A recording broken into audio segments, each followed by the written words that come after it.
Welcome to the Deep Roots Podcast. My name is John Gurton. I am your host, and we are excited this week. We have some students with us on the podcast. Before we jump in, I do want to say thanks to Tom, and we have Kyle here with us today in the studios as well. Got some new cameras, messing with some audio stuff. We're always excited to add that functionality. So we'll start with Elle. Can you introduce yourself, your year, and your major? Yeah, so I am a junior, Christian Ministries major. Okay. I'm Caleb, and I'm a senior health and exercise science major. Okay, sweet. Awesome. Glad to have you with us. And when I put it out to the marketing staff, what students should we interview? You guys immediately were the first ones that came to mind. So that was to your credit of how much people like you here on campus. So I want to talk to you a little bit about your background, what led you to come to Spring Arbor. And I'll let you fight over who gets to go first on this as well. But you said you're a Christian Ministries major, you're a sports science. So what specifically about Spring Arbor? Why did you choose Spring Arbor? Yeah, I can go first. I honestly wasn't interested in coming to a Christian school at all. But I got recruited to play soccer here. Okay. And I was on the fence. I thought that I, could be this soccer superstar, go play D1, all these things. But when it came down to where I was going to commit, Spring Arbor was my only opportunity to play soccer. Okay. And I love sports. I love athletes. I just love the whole world of sports. And so I knew that I wanted to focus my study on something like that. And health and exercise science is where I landed. Awesome. Yeah. All right. Elle? Yeah, for me, I am from the Grand Rapids area. And so there's like a million colleges that I could choose from over there. And I really was looking for somewhere that I could play golf, that was a Christian school, that I could do some sort of ministry or Bible major, somewhere that I could get a scholarship for golf specifically, and somewhere close to home. Typically, hopefully within 2 hours. And I had actually never heard of Spring Arbor until my senior year of high school. Okay. And there was a girl, I went to a Christian high school, so I spoke and gave a faith reflection in chapel once, and she came up to me afterwards and told me I did a really good job and blah blah blah, and was like, I just thought I would tell you about Spring Arbor. My sister goes there, she loves it. And so I was towards the end of my golf season, not even thinking about college yet, which is kind of crazy because I was a senior. But I was just like, I'll look into it after golf season. And when I did, it checked all of the boxes that I wanted. And so that's awesome. Yeah. I went to a small Christian school too in high school and ended up coming here as well. So it's always fun to have those, like, I was on the praise team for our chapel in high school. We didn't have band. We didn't have choir really. We had praise team. So it's always fun when you're in a small Christian school to see how that works out. But all right. So you talked a little bit about how you weren't looking for a Christian school. You were. So how has that played into your time here at Spring Arbor, your journey in your faith during your time at SCU, and what specific experiences have shaped your spiritual growth here? Yeah. Well, I had a come to Jesus moment the summer before coming here. Okay. I grew up in a Christian home, but I just never lived it out. But yeah, I went to a camp and it just, the Lord really wrecked my life. And then coming here, I met some amazing men and women of God.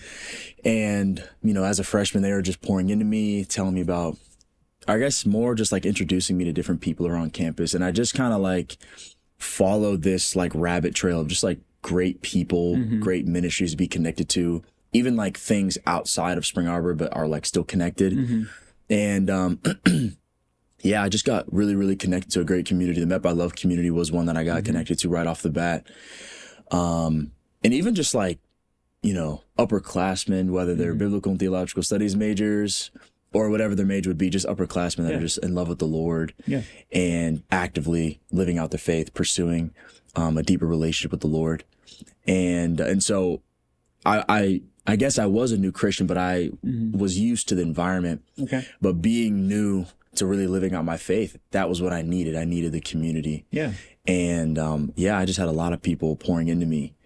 And ultimately, it just like, I found myself away from that community, like drawing closer to the Lord. And that was really what has led my faith journey at SAU, was just me actually making my faith my own. That's awesome. And just pursuing the Lord. Yeah. I think that's a vital part of any young person's relationship with God, is understanding I can't live out my parents' faith. I can't live out the faith that my youth pastor always told me I was supposed to. I have to make the decision to do it myself. I was a youth pastor for 7.5 years, and I would tell that to my students all the time, because you could see it, well, my parents believe this, so I believe it. But once you come to college and you're on your own, you're kind of shocked with that. Well, what do I believe now? Right. I don't have them to tell me to go to church on Sundays. Right. What am I going to do here? So that's awesome to hear. Elle, what about you? Well, yeah, as you had said, Christian school was a big piece of why I wanted to come here, especially being a Christian ministries major. That doesn't really work at a non-Christian school. Yeah. And so that was something very important to me. And honestly, I think it's kind of funny because Caleb and I think we always joke that I basically just like followed in Caleb's footsteps, and like we became friends with like the same people, and like the same people that kind of like came alongside him also came alongside me. Yeah. And then including him. So it's kind of just like a continuation of like the community and just really getting to, I guess, like plant just like roots into like my faith. And Met by Love has been a huge piece of that as well. Yeah. And Met by Love actually started in Grand Rapids. And so I got to be a part of it in Grand Rapids and then came here and continued to be a part of it. But yeah, I think just being surrounded by people who are actively living out their faith and who love the Lord has been just so huge, and they're just so encouraging. So. Yeah. You both have mentioned Met by Love, and for our listeners, can you explain to me what Met by Love is and just a little bit more detail about what that is for us? Yeah. I mean, we've both had like different and similar experiences, so I'm sure we both have like a lot to say about it. But in a nutshell, it's a ministry that is young adult focused, but also very open to any and all age groups. It focuses on worship, being led by the Spirit of God, or presence driven, and also evangelism focused. So there's different like chapters at universities all across the country. It used to just be Grand Rapids, Michigan, but now there's a chapter in Pennsylvania and like, I think, Grand Canyon. They're like all over the place now, which is amazing. Yeah, it's great. But then there's like the main worship team that releases music as a part of their ministry, and then there's also the overall movement is called the Every Heart Movement. Okay, and they do a summer tour every single summer, and that's literally just to go out in a bunch of different groups and teams and just like blitz the entire country with the gospel and with worship. And it's grown significantly over the past probably 3 to 5 years. Yeah. And it actually, they partnered with YWAM recently, which I'm sure a lot of people are familiar with that organization. Youth with a Mission. Yeah. And since then they've grown significantly, as you can imagine. Yeah. So, that's great. Yeah. Yeah. Thanks for that. I appreciate that. So you talked about Met by Love is one of the things that you've been a part of. What about other community outreach programs or campus ministries? How have those enriched your time here at Spring Arbor?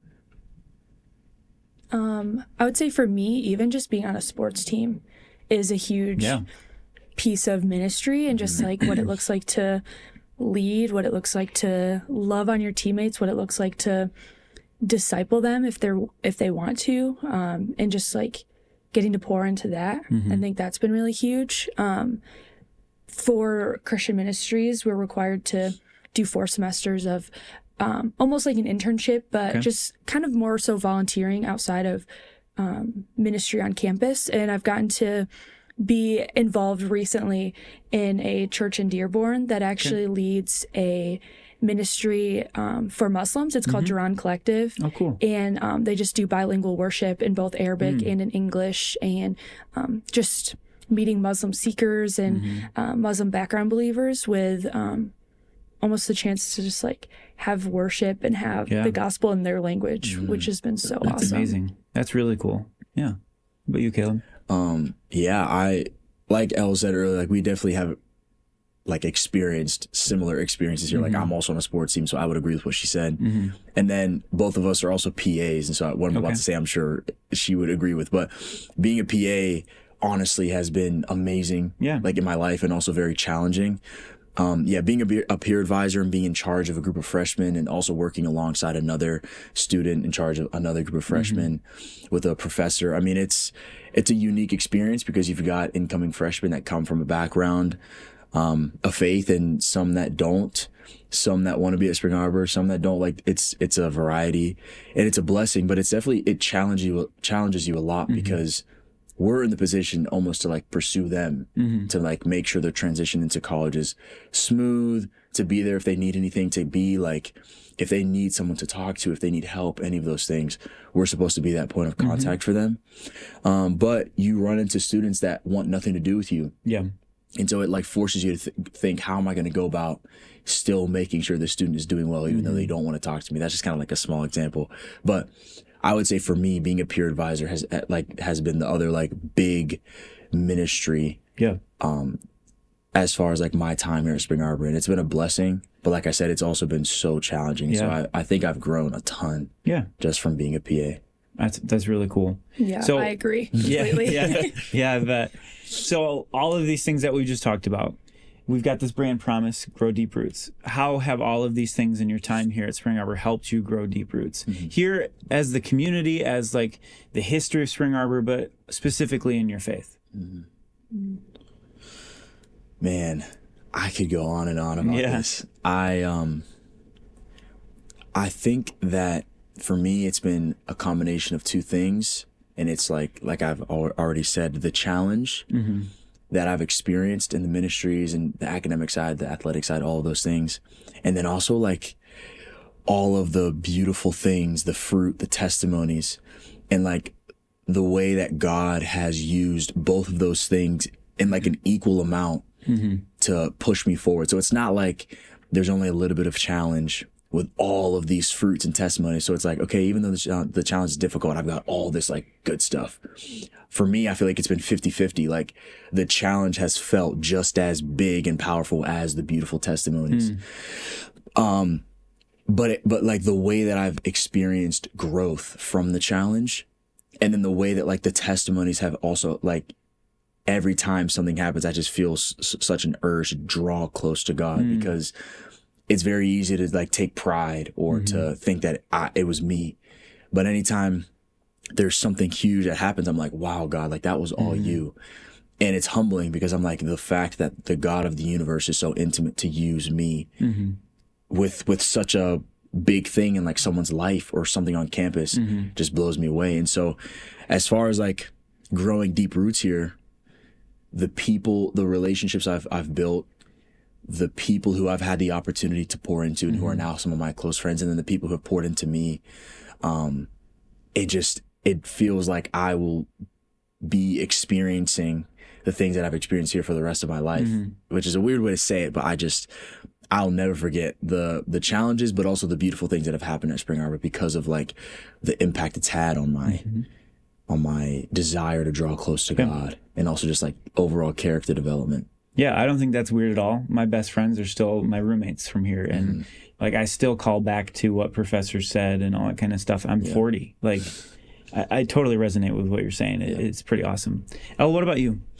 I would say a lot of ways, like, I agree with what Caleb said too, but I think that even just like the encouragement, as someone who like my senior year of high school was very formational for when I started to live out my faith and learn a lot about the Lord, and coming here and finding people that were, because it was hard going to a Christian school where like everyone knows, but people were still living like in their parents' faith in a lot of ways, and to come here to college and make friends who were just so encouraging and just wanted to see me just grow and just wanted to see me be empowered in my faith and wanting to just seek the Lord together for what he has for this campus and for us.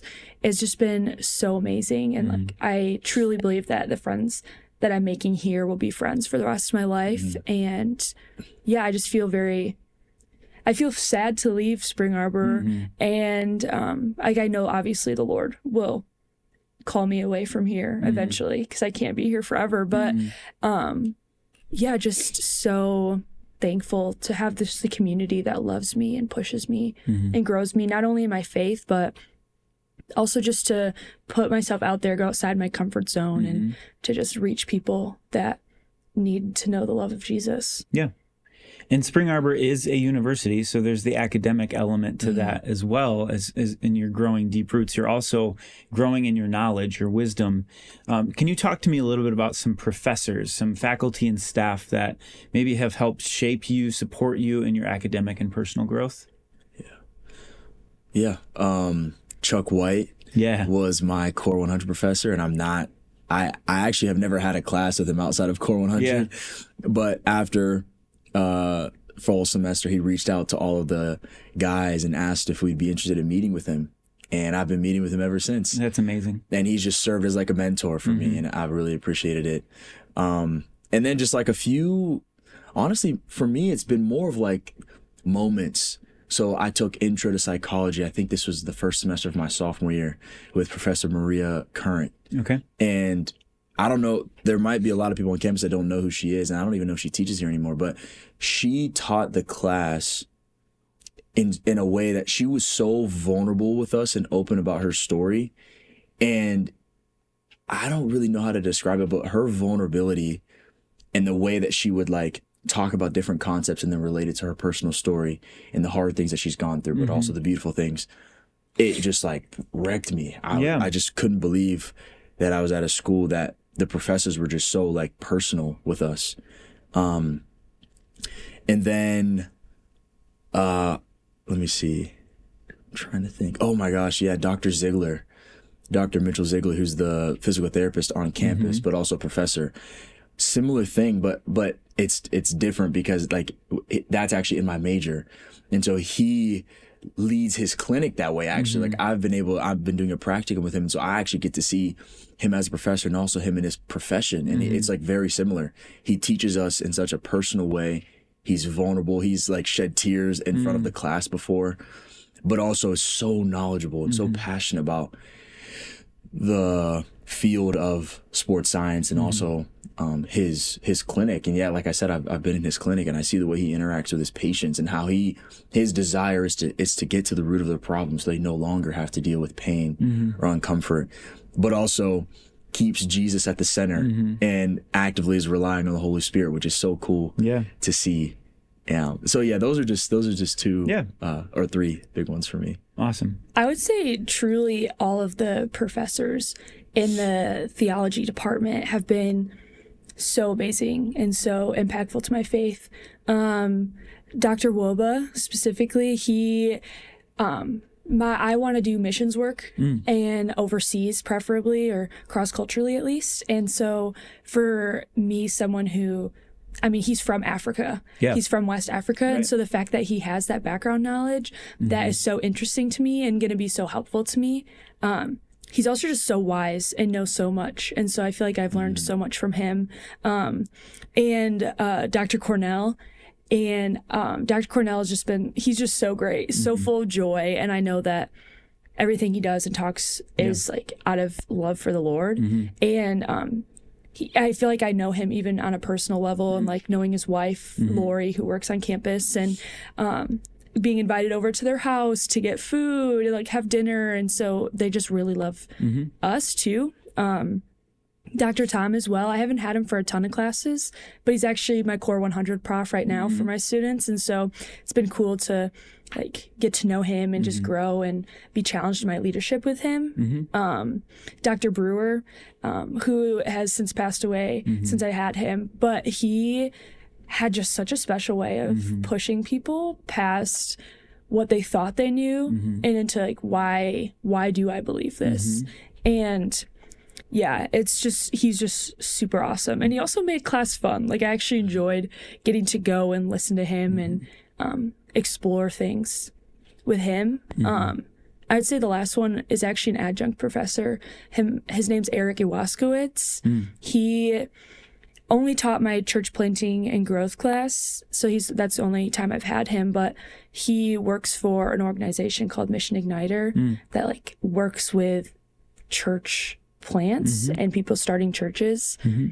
And that was probably like the best class that I've taken here and the most practical class, not only for me as a ministry major, but also just like as a Christian. And he just did such a great job of starting the class with our personal life and our personal relationship with Christ, because we can't lead out of not having Christ at the center without having him filling us.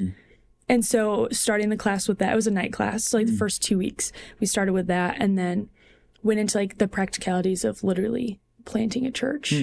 And so all of those guys have been so great. That's cool. I walked by Dr. Cornell's office a number of weeks ago and saw Gandalf staring back at me. And I was like, so I walked in and we had a good conversation about Tolkien and C.S. Lewis. And he was telling me about how he's got a group of students that come in and just read books together and talk through the theology of Tolkien and Lewis, and that's outside of his normal work stuff. And I was like, man, that is so cool that we have professors that recognize that need but also do something about it. So Can I add one more thing just real quick? For like, just to like agree with what Elle said, and also I feel like it's a beautiful picture of all the professors on campus. There's a student here who's in a wheelchair. And I always see one of the science professors wheeling her all the way from Whiteman Gibbs across the plaza, and then even down the hill, since there's a hill leading to the dorms. And I always see it. And I'm like, I believe that is a depiction of all the professors here. The way that they actually seek to connect with us as human beings rather than just student-professor relationships will always be one of my favorite things about Spring Arbor. So I just wanted to add that in because I see it, and it's just like, it blows me away every time I see it because it's just so awesome. It's living out servant leadership. Yeah, that's cool. So you've talked a lot about you're in athletics, you've got your studies, you've got your extracurriculars. How do you balance all of that as students? I mean, it's a lot to handle, and it's kind of like, I'm a student, but I've also got a full-time job in a sense, because I'm also figuring out life and I'm doing all these other things, and I've got practice and all that stuff. How do you do it as students and athletes and fill in the blank? All right. I will say right off the bat, I'm sure Elle has done a much better job than me.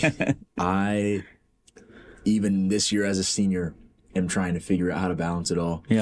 But if I had to describe my time, it's just been like trying to figure out what works for me. So what it's usually looked like is I start off the semester pretty strong. And then once things get busy, you lose track. I didn't set myself up well enough in terms of like having a planner or having some physical thing or whatever that I'm keeping track of everything I've got going on. And then I fall behind. And then it's trying to catch up in the midst of things that are already busy. And for me, I always err on the side of like the spontaneous moments in terms of like, if I'm in a conversation with someone, it's like, I cannot like say, hey, I'm sorry, I gotta go. Like, it's so hard for me. And so it's been difficult, very, very difficult.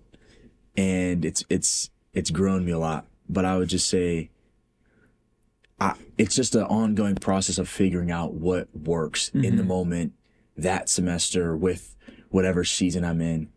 And it's changed every year for sure. But I just think for me, I have always had to take advantage of the small periods of time where I've got nothing going on to focus heavily on the academic side. That way, whenever those spontaneous moments pop up, I have the ability or like the grace to spend as much time in it as that I need. So that's what it's been for me. I want to speak into that for a second though, because I think what you're hitting on is something pivotal in life that a lot of people aren't able to do well. And that's recognizing the need in the moment and recognizing the need for community and communication. We live in a world right now where people feel alone. Rob talked about that in chapel yesterday. And we need more people like that who are willing to say, well, I've got all this I need to do, but you have value and you're more important in the moment. And that's tough as a college student because you've got to get to class and all that kind of stuff. But I think that's something to not look at as maybe a negative, but as a positive leading into life after school. Because you talk about a planner. I have a to-do list. Like, it doesn't get any easier once you get into the workforce. You've got to take care of all these other things. You've got kids to think about, a wife. I do. You don't. But it's not something that ends after college. It just continues.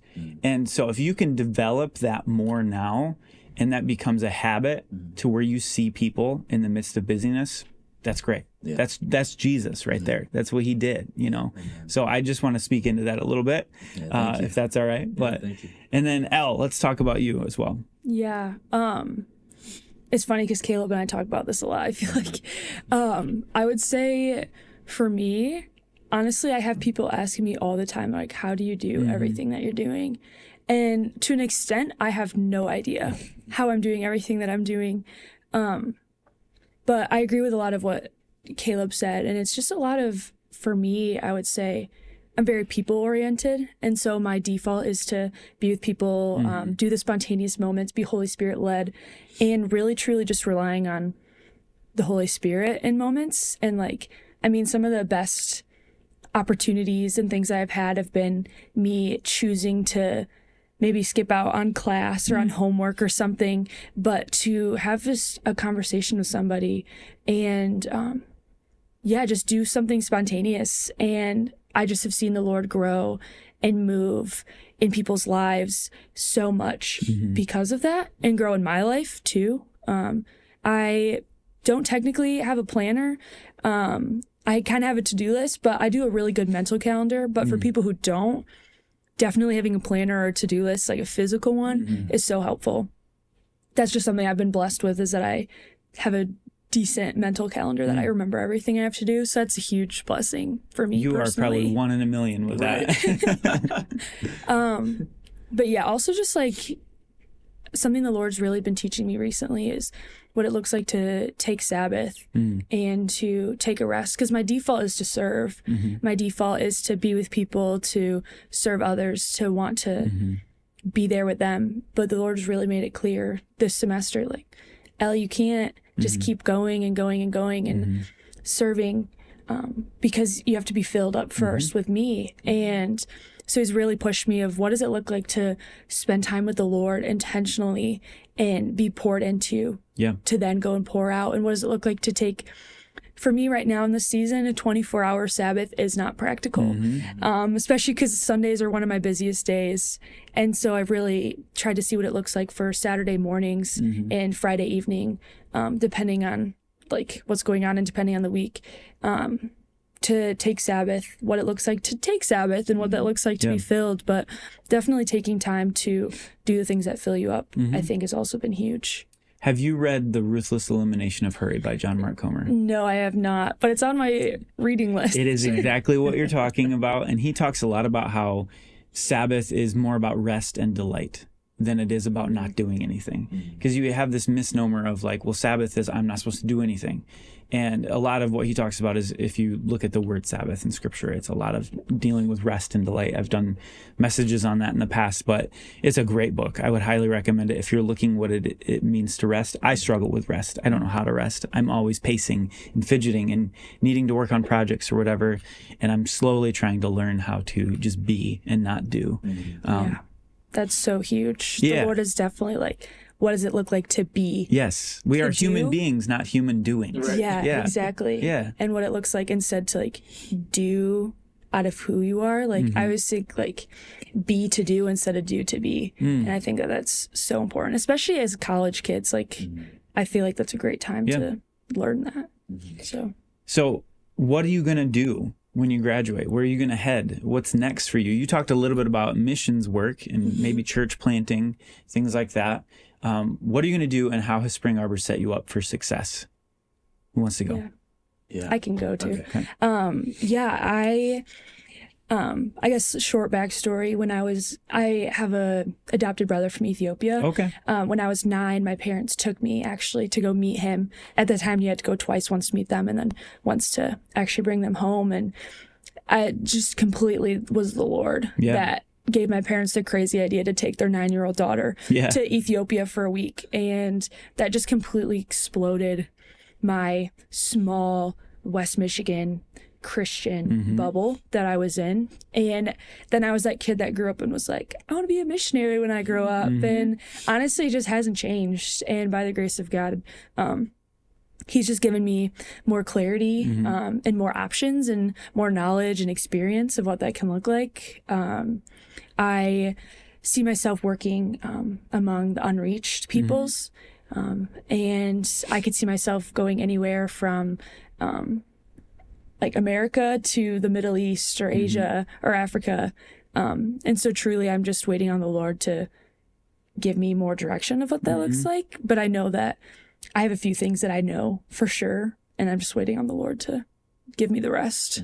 That's amazing. That's really cool to hear that. What about you? Yeah. My plan is after graduating to go to chiropractic school. Okay. And it's crazy because, like I shared, I'm not the best when it comes to student things and organization and all the things. And it's like, that is the focus of graduate school. And it's definitely daunting, but I am just trying to pray about it and spend time with the Lord about it. But yeah, I want to go to Palmer in Iowa. And it's cool because there's a girl that graduated, I think maybe a few years ago from here, that is there right now. One of my classmates actually wants to go there. One of my teammates wants to go there. So it'd be cool to go with all these Spring Arbor people. Yeah. But that's my plan. And, you know, it's like 3 to 4 years. And so I see myself, I'm from Pittsburgh. So I see after graduating, like going home for maybe the next 4 to 6 months and then starting in the fall.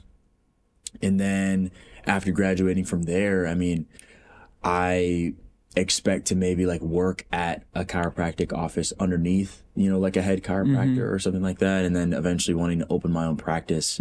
But we'll see where it goes. You know, I really just want to continue to prioritize the Lord because I feel like that's not something that I can actually accomplish, to be completely honest.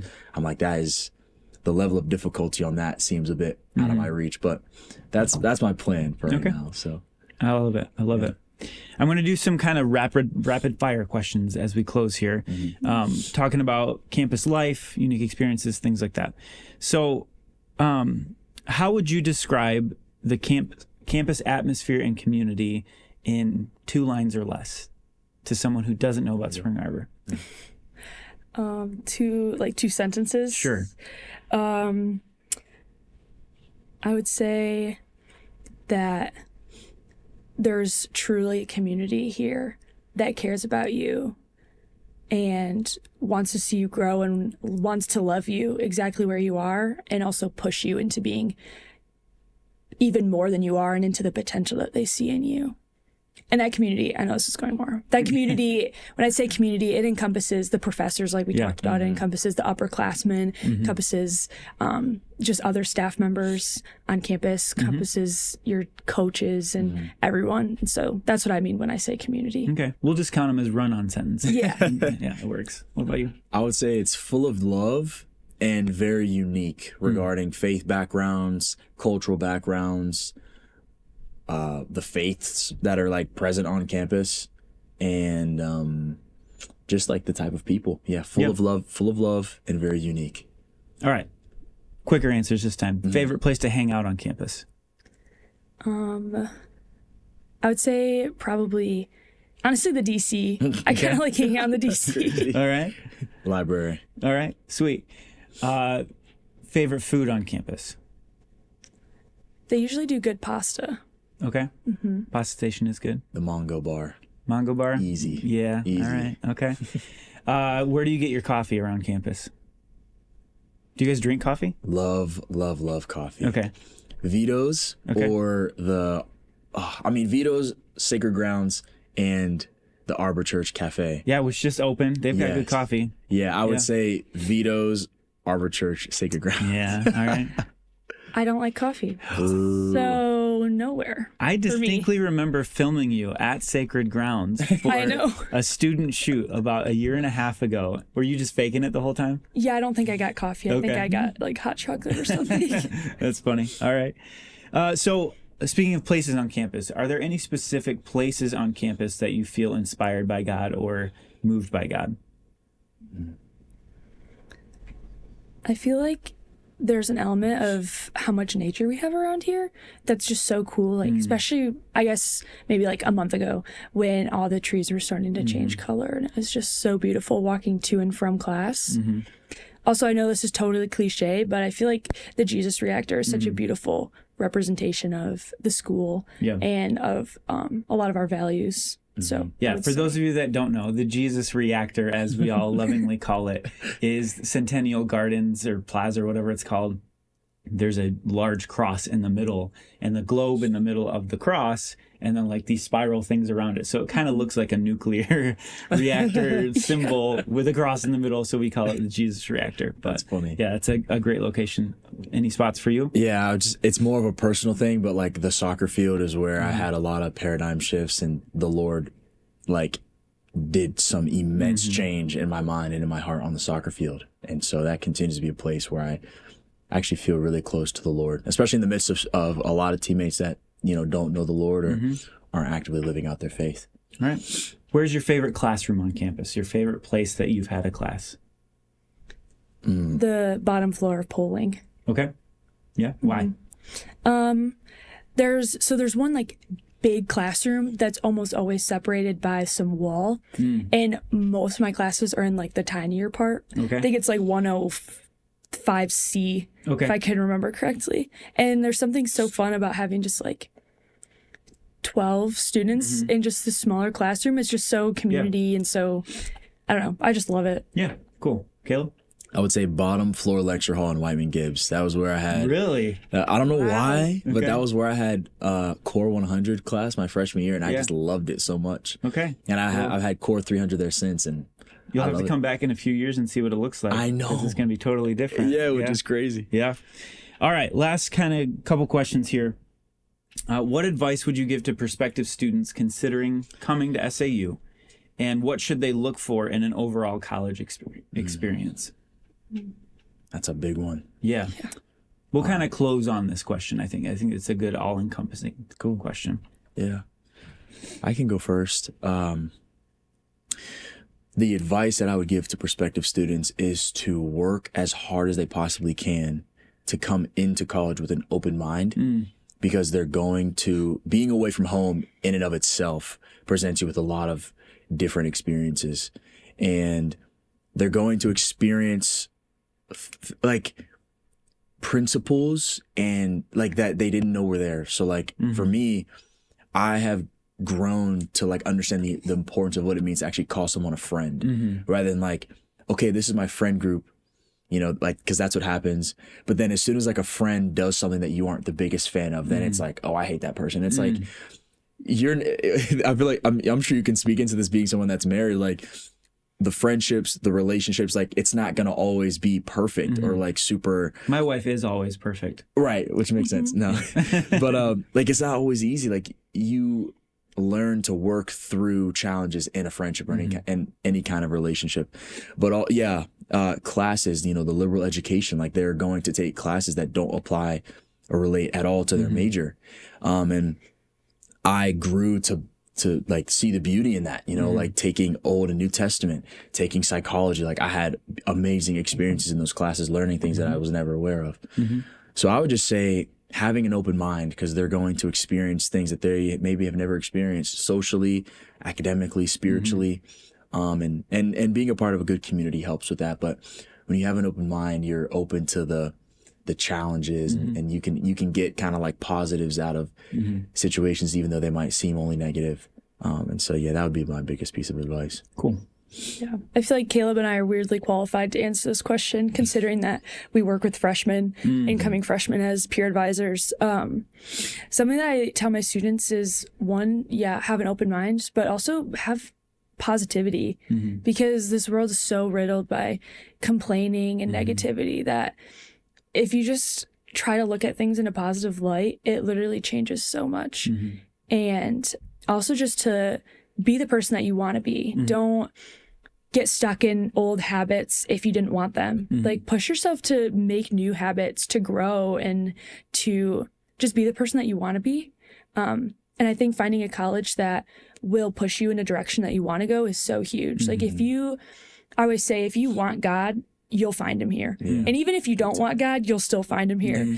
And I think that's the case for a lot of people who come here. People who want God just grow deeper, and people who don't want God are like, what is this whole Christian thing? What is this whole God thing? And really interests them.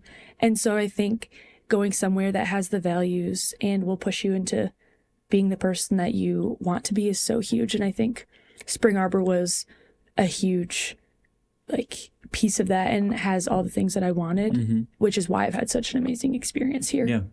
That's amazing.